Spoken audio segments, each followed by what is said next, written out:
మిస్పా దేవుని సన్నిధి అంటే దేవుని గోపురం.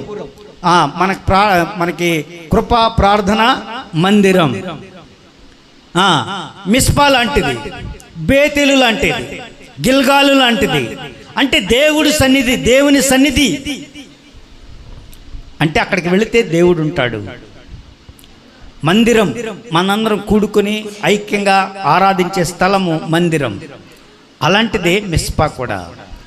ఆ మిస్పాకు ఇశ్రాయేలు ప్రజలందరూ కూడా, 12 గోత్రముల ప్రజలు కూడా మిస్పాకు వెళ్తుండేవారు, గిల్గాల్కు వెళుతుండేవారు, అలాగే బేతేలుకు వెళుతుండేవారు, షిలోహుకు వెళుతుండేవారు. అర్థమైంది అనుకుంటున్నాను. ఇదేంటి? దేవుని ఉండే స్థలము. అక్కడ ప్రార్థనలు చేసుకోవచ్చు, విజ్ఞాపనలు చేసుకోవచ్చు.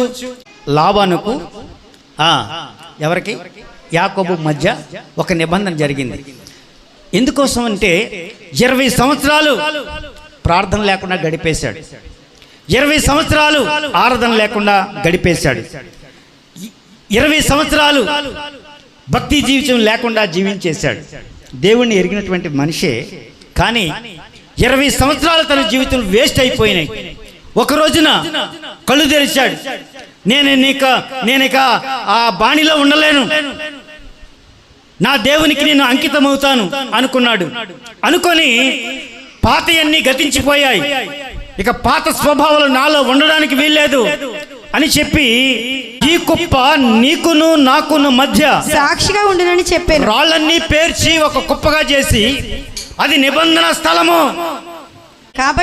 కాబట్టి దానికి గలేదని పేరు పెట్టెను. గలేదు అని పేరు పెట్టారు. మరియు మనము ఒకరికొకరు దూరముగా ఉండగా యెహోవా నాకును నీకును మధ్య జరుగునది కనిపెట్టునని